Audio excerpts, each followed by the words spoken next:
Hello everyone, welcome back. Today we will continue our discussion about convex functions and some of their properties, and then we will try to see how we can use convexity as an important property to set up machine learning problems, and we will see an example for that as well. So this would be the goal going forward. Just to remind ourselves, so we have so far seen that if f is a convex function, let me remind you, if f is convex, when I say if f is convex, it means that f is a convex function, then all local minimum are also global minima. So this is something that we proved last time. One of the points that I just want to highlight is that this does not mean anything about that there being only one global minima, right? It just means that every local minima is also a global minima, but then the global minima may not be unique, right? So take a simple example of a function which looks like this, right? X f of x. Now this is a convex function, and if you look at the global minima of this function, it is every point in the interval a comma b, right? So now this means that there could be multiple global minima, right? So it is also a fact that if you have multiple global minima, then necessarily all of them should be in an interval if your function is from real to real, right? Or the set of all global minima themselves will form a convex set, right? Set of all global minima of a convex function is a convex set, right? So try to prove this. It is not too hard, and for functions which are real to real, so this is simply saying that the set of all global minima must necessarily be an interval, right? So that's all this is saying. Okay. Now we want to understand, go forward and understand, okay, so let's say if a function is convex, I know that the all local minimas are global minima, but then what is the condition that determines a minima, right? So local or global in this case. So that's what we are going to start by looking at today. In other words, what are the necessary and sufficient conditions for a differentiable function which is also convex to have a global minima, right?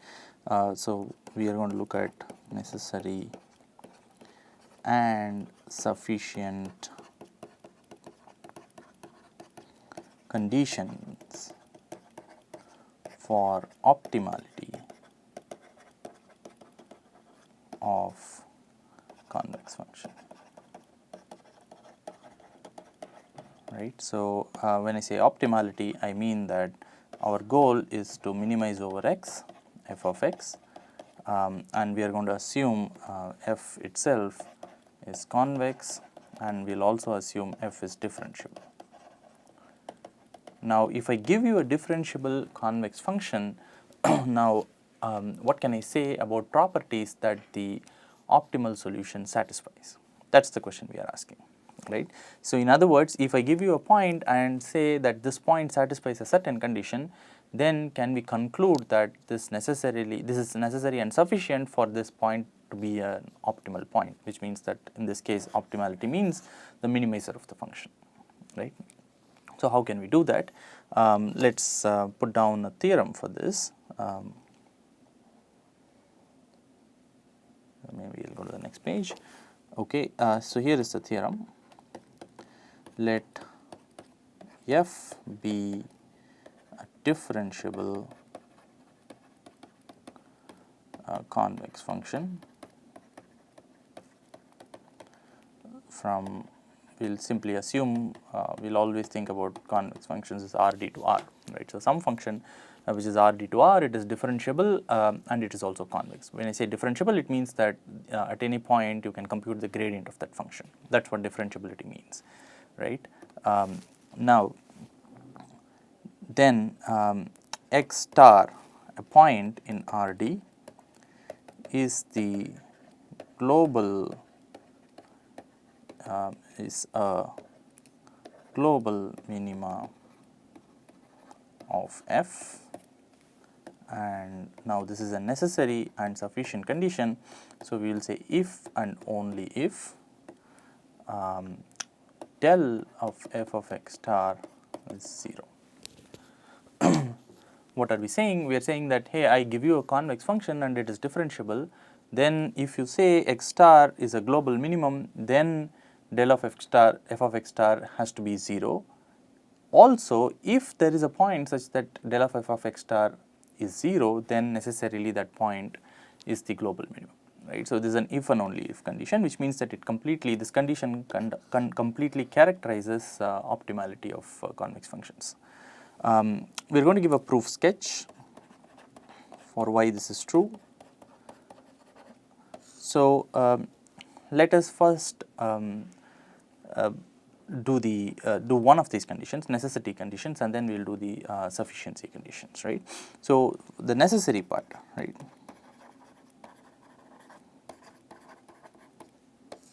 Right. So, if x star is a global minimum, then del of f of x star has to be 0, right. So, this is the necessary part, that is if x star is global minimum, we need to show that then this implies del of f of x star equals 0. Why is this true, right? So, we will do a proof sketch, not the exact proof, but I will give you an argument as to why this should be true. Well, if x star is a global minimum,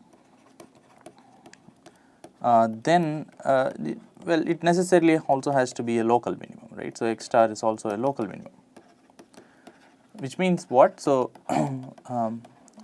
I mean, I am just trying to use the local minimum because I want to use something that we already have seen, right. So, what does it mean to be x star is local minimum, which means that there is always so every direction you can move, and then you will see that the function value is actually going up, right.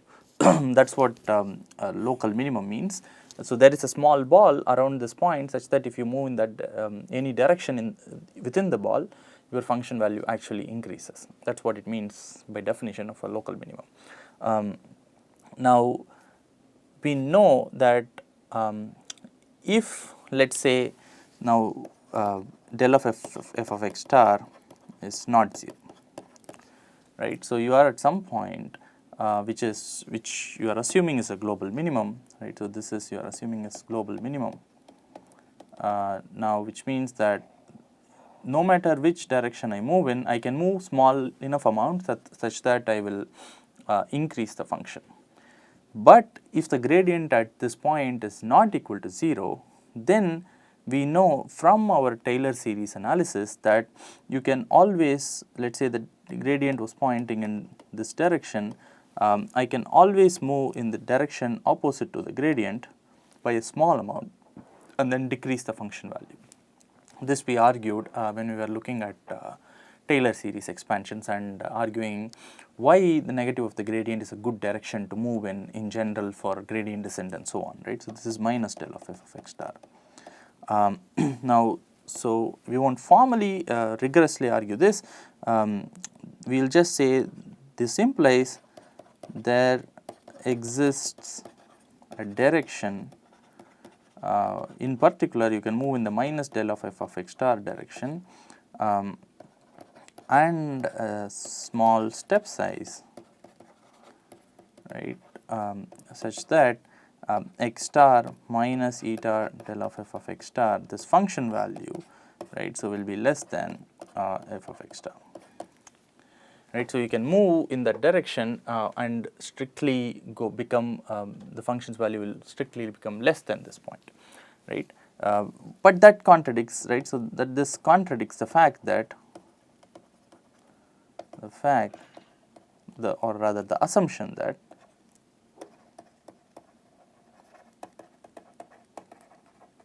x star is the global optimum, right. So, if it is the global optimum, then you should not be able to find a direction where you can move and strictly reduce the function. But if the gradient value is not 0, then you can move in a direction to reduce the function, and so your assumption that the point was global minima to begin with was wrong, right. So this means that if this proves the necessity part, that if f of x star is global minimum, then necessarily del of f of x star is 0.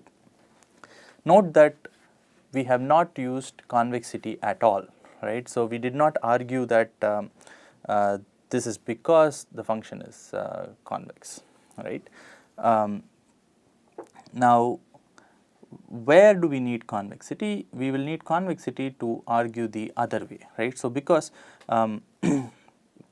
it is not necessarily true that for any function, if del of f of x star is 0, then it means that x star is a global minimum, right. So that is not necessarily true always, because the function could be a concave function, which is like the negative of a convex function, where at the maxima you will still find del of f of x star equal to 0.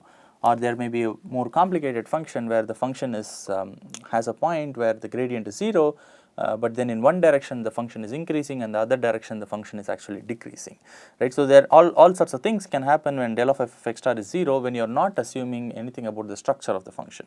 So this only becomes a necessary condition for a general function for x star to be the global minimum. If x star is global minimum, then f of x del of f of x star is 0, right. So this is a necessary condition. In fact, this is a necessary condition for even a local minimum for a general function, right. Because local minimums are all global minimums, this becomes a necessary condition for global minimum for a convex function. But the other way in general is not true for general functions, but we will see why it is true for convex functions. So what is the other way? The other way is the following, right. So so now we are going to prove the other way, which is the sufficiency, which means that if there exists x star such that del of f of x star equal to 0, right. So if I tell you that there is a point where the gradient is 0, then this implies x star is a global minimum. Now why would this be true? Now this is not in general true for any function, but we have to somehow argue that this is true for when the function is convex, right. So how do we show this? Now here is where we use convexity. Now let us use the definition of convexity by definition of convexity. And remember, there are several equivalent definitions of convexity, and we are going to look at one specific definition which will be useful for us to prove this fact. One of the definitions was that I take any 2 points x and y, right, and so let us call this x, let us call this y, and I look at the value of function's value at y, right. So this is f of y, this is f of x. I look at the function's value f of y, and this will always be greater, right. So there is always going to be greater than or equal to the linearization of the function at x, right. So and we discussed this last time. So this is simply formalized saying that f of y is greater than or equal to f of x plus del of f of x transpose y minus x for all x comma y. I can take any 2 points and this holds, right. So the tangent at x, right, so it's the tangent plane kind of lower bounds the function itself at any point. That's something very, very special about convex functions. This is an equivalent definition of convexity. Now what does this tell us? Like which now this implies f of y, let us say y is any y, but let us say x is x star, right. So this has to be greater than or equal to f of x star plus the gradient of f of x star transpose y minus x for all x. I am just applying this for the particular point x star, which I have assumed with satisfying the property that del of f of x star is 0, right. So now this means that this simply implies, because this guy is now 0, since del of f of x star is 0 by assumption, and that proves it, right. So, now what this implies, this finally implies f of y is greater than or equal to f of x star for all, sorry, this has to be for all y, this is also for all y, right.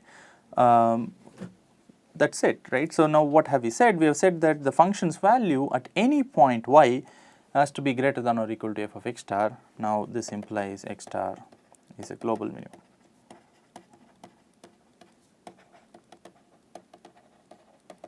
Right.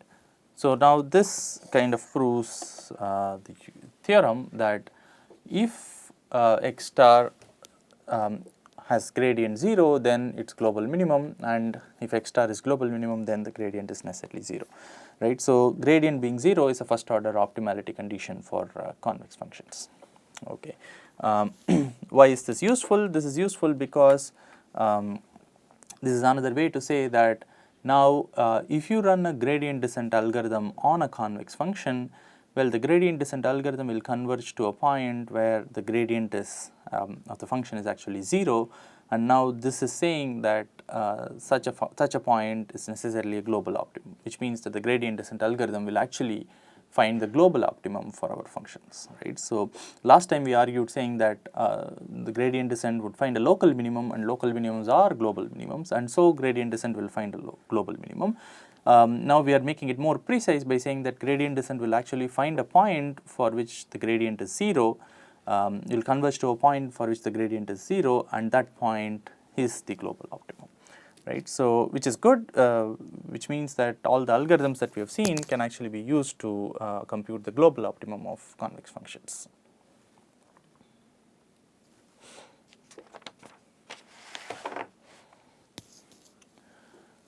Okay.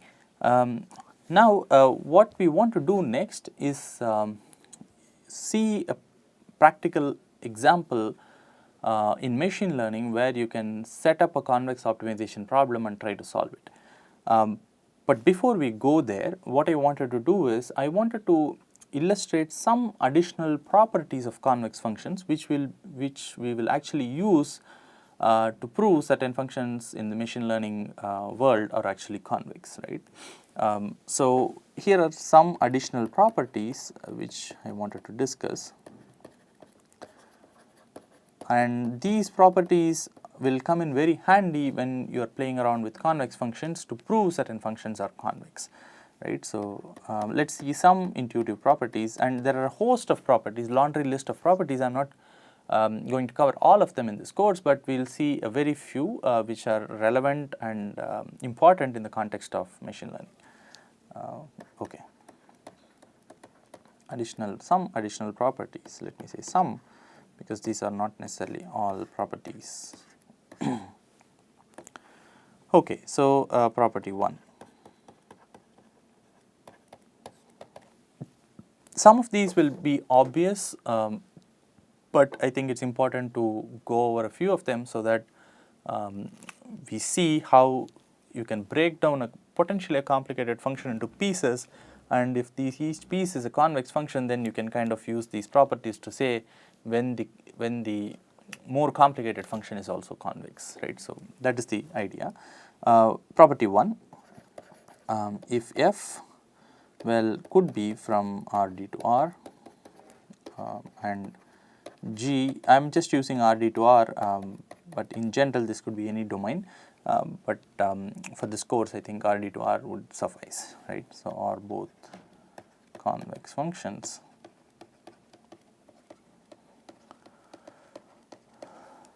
then define h of x as f of x plus g of x, h of x defined as like this is also a convex function.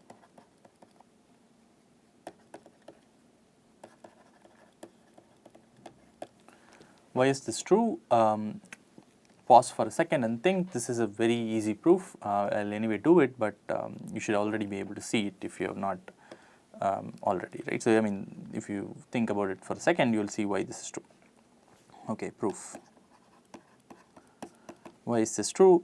Well, by definition, let us look at h of lambda x plus 1 minus lambda y for 2 points x and y, right. So, for any 2 points x and y, well, if this guy is convex, if H is convex, then what can we say, what should we be able to argue about this? Well, this is the function's value at lambda x plus 1 minus lambda y. Now, this should be lesser than or equal to lambda times h of x plus 1 minus lambda times h of y. If we can prove that, then we are done, right. So, then it means that h of x is convex. But why is that true? Well, by our definition of h, this is simply f of lambda x plus 1 minus lambda y plus g of lambda x plus 1 minus lambda y. This is by definition of h, definition of h. Now, f and g are convex, right. So, which means that the function's value of f is upper bounded by lambda f of x plus 1 minus lambda f of y plus lambda g of x plus 1 minus lambda g of y. This is by convexity of f and g, right. Now, this is simply lambda times f of x plus g of x plus 1 minus lambda times f of y plus g of y, right. So, this of course, for all lambda belonging to, when I say fix lambda belonging to 0 comma 1, this is true. Well, what is this? This is simply lambda h of x plus 1 minus lambda h of y, right. So, now this proves that h of x is convex, because h of x now is less than or equal to lambda h of x plus 1 minus lambda h of y. There is nothing that we assumed about x and y, nothing we assumed about lambda except that it belongs to 0 and 1, right. So, this is convex. Good. So, what is the takeaway? The takeaway is that sums of convex functions is convex. This is property 1. Good. Okay. We'll see where we can use this in a bit, but for the moment let's go ahead and look at the other properties that I wanted to discuss. Property 2, this property is about compositions. So, you take two functions and compose them, which means you apply these functions one after other and then ask when is the composition of functions also convex, right. So, under what conditions can you guarantee that or what conditions are sufficient to say that the composition is a convex function. We will look at some examples. So, first example is let f, we are going to think of f now as R to R be what I will call as a convex and non-decreasing function. Which means it's an increasing function, but it need not strictly increase, right. So, it cannot decrease. By non-decreasing, it simply means that if f is non-decreasing, then f of x is greater than or equal to f of y for all x greater than or equal to y, right. So, f, remember, is R to R, there is no RT, it's a simple real function. It's a convex function, it's a non-decreasing function. Let that be f. Now, here is another function g, which is Rd to R, be a convex function.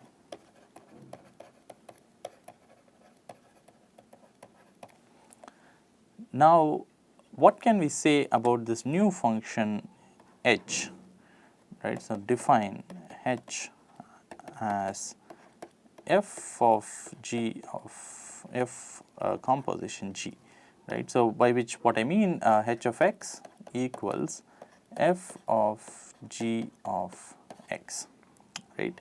So, what is the domain? So, it is Rd to R, this is a function from Rd to R, but then H operates like this, it takes RD first and then applies G first to the RD vector which would give a real value, and then it applies F over that.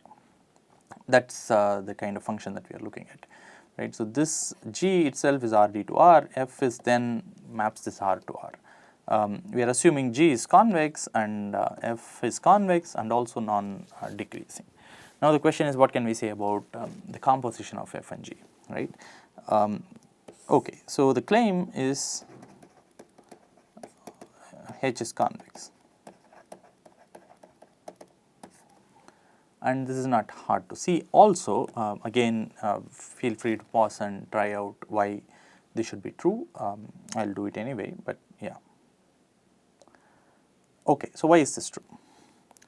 So, let us try to analyze why this is true. Well, I am going to think of H of lambda x plus 1 minus lambda y. I am going to consider this for some lambda in 0 comma 1, fix some lambda 0 comma 1 and some x and y in RD, and then ask what is H of lambda x plus 1 minus lambda y, right. So, this by our definition of f of g of x is just f of g of lambda x plus 1 minus lambda y. Now, we know that g is a convex function, right. So, which means that I can write g of lambda x plus 1 minus lambda y as at most by convexity of g, I can write this as lambda g of x plus 1 minus lambda g of y, right. Which means that if I input this value to f and I input this value to f, right, the f of this box, the value evaluated at g of lambda x plus 1 minus lambda y, which is a real number, has to be less than f of lambda g of x plus 1 minus lambda g of y. Why is that? That is simply because f is now a non-decreasing function, right. So, think of this value as z and this is z dash. We know that z is less than or equal to z dash, which means that f of z has to be less than or equal to f of z dash. That is what non-decreasing of f means, right. So, which means that I can say that this whole thing is less than f of lambda g of x plus 1 minus lambda g of y, right. So, how did this happen? We have used two properties here. The first property we use is by convexity of G, by which this happens, and by non-decreasing property of f, right. So, which is when I can say that this is less than or equal to this, right. Otherwise, if f is not necessarily non-decreasing, I cannot say that this f of something is less than or equal to this, right. So, because though z, which is g of lambda x plus 1 minus lambda y, is less than or equal to lambda g of x plus 1 minus lambda g of y, f might give a higher value to f of z than f of z dash, right. So, if you do not assume anything about f, right. So, even if you assume it is convex, that can still happen, right. So, we kind of want to then say this f is non-decreasing, and so this is true. Now, I will invoke convexity, and what would that mean? Well, now that means that this has to be less than, now look at this, right. So, g of x is a real number, g of y is a real number, right. Now, this is f of lambda times some real number plus 1 minus lambda times some other real number, right. So, think of this as some x dash and this as y dash. Now, by convexity of f, we know that this has to be less than lambda times f of x dash, which is g of x, plus 1 minus lambda y dash, which is g of y. But then what is this? Well, this is simply h of x by our definition of h, which is the composition of f and g, plus 1 minus lambda h of y, right. So, which means what we have managed to show is that the h function evaluated at lambda x plus 1 minus lambda y is less than or equal to the lambda h of x plus 1 minus lambda h of y. And again, because this can happen for any lambda between 0 and 1 and any x and y, this proves that f of g of x, which is h of x, is a convex function. Good. So, what is the takeaway? The takeaway is that composition of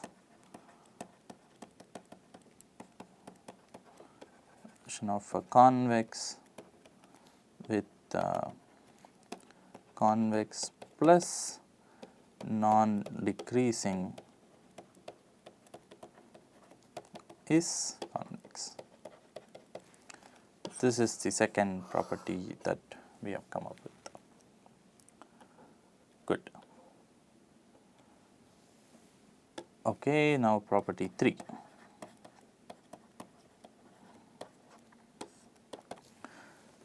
Now, one might want to ask, is this true? Is this non-decreasing nature of f really necessary? Can we say something when we simply do not assume anything about the non-decreasing nature of f, right? In general, you will not be able to say anything, but if G is special, then you do not really need non-decreasing nature of f, right. So, and that is property 3, right. So, our property 3 would be as follows.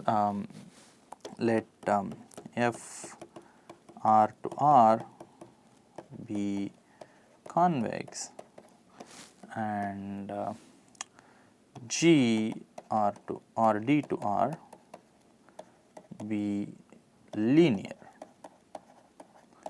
right. So, I am assuming g not as a convex function, but as a linear function now. Now again define h as f composition g. It is a composition of linear and a convex function. Then h is convex. This is the claim. Now I am remember or note that I am only assuming f is convex. I am not imposing f to be non-decreasing, right. It is just convex, but then I have now changed g from a general convex function to a linear function. Then I want to argue that h is convex. Now how will we do that, right? That is again straightforward. So, you can again use h of lambda x plus 1 minus lambda y, again from the definition, fix lambda 0 comma 1. Now this is by definition f of g of lambda x plus 1 minus lambda y.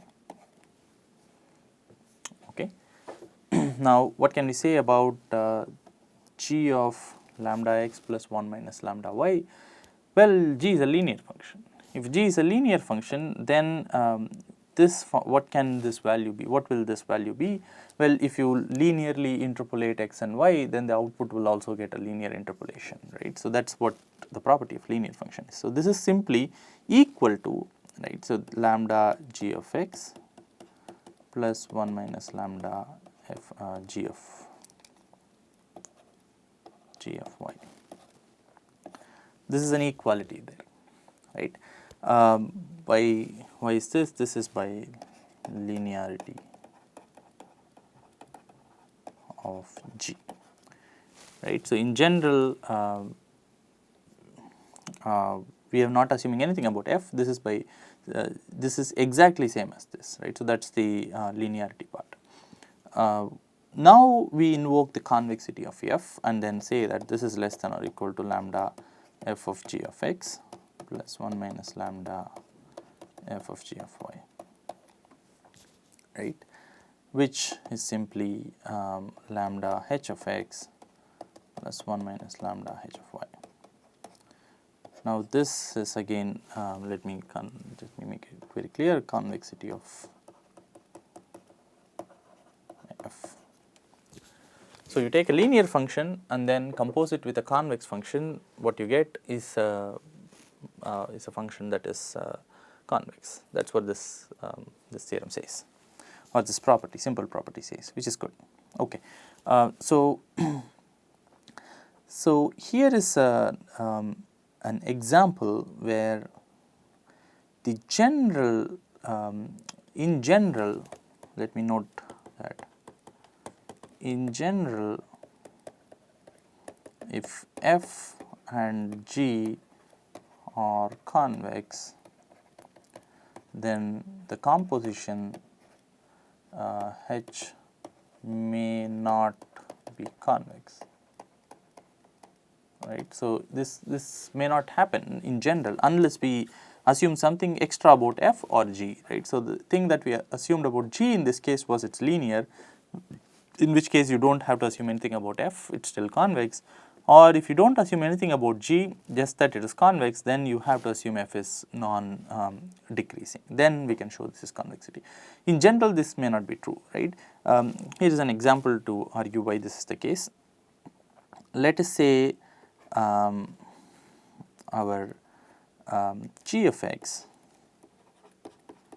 is x squared, right. So, this is, we have already seen, this is a simple convex function, right. So, this is simply convex, g of x is x squared is convex. Now, the other thing that we want to argue is that we want to look at, let us look at f of x. Well, let us think of f of x as e power minus x, right. Is this a convex function? Is this convex? Well, e power anything is a convex, I mean e power minus x or e power minus x is a convex function. You can simply think of this as e power x is a convex function, but then this minus x is simply a linear function of x. So, we can apply our convex over linear to say that e power minus x is convex, right. So, convex. Now, let us ask if f of g of x is convex. Is f of g of x convex? Now, what is f of g of x? Well, f of g of x is going to be, well, first I apply g, I will get x squared, but then for whatever I evaluate, then I apply my e power minus, right. So, this is going to be e power minus x squared. Now, e power minus x squared is not convex. I urge you to try to prove this from first principles why this is not convex using several definitions that we have already seen, but the visually this if you have encountered the famous Gaussian bell curve, right. So, that has a form e to the minus x squared, where let us say the mean of the Gaussian PDF is 0, and let us say the variance is 1, and it is just a scaled version of this, right. So, it looks visually like this, right, something like this, e power minus x squared. Clearly, this is at least visually this is not convex, right. So, why? Because if I take any point, and necessarily the tangent might not lower bound everybody, right. In fact, a point here would actually have all the values lesser, right. So, this is not convex. So, this is a very visual proof, but then I urge you to try it out from other principles, that other definitions that we have. But the point I wanted to illustrate is that if f and g are both convex, it is not necessary that f composition g is a convex function. Good. Okay. So, this is property. Now, I also urge you to try and play around with what else, what other ways of composition can you do. We just took convex, linear, convex, non-increasing, non-decreasing and so on, but you can argue something very similar with find similar. So, this is an exercise, find similar properties with f a concave function or g a concave function and f is non-increasing.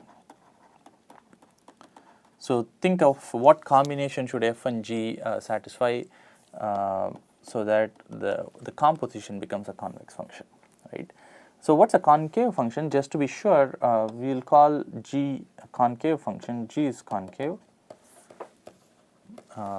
if and only if, this is a definition, f equal to minus g is convex.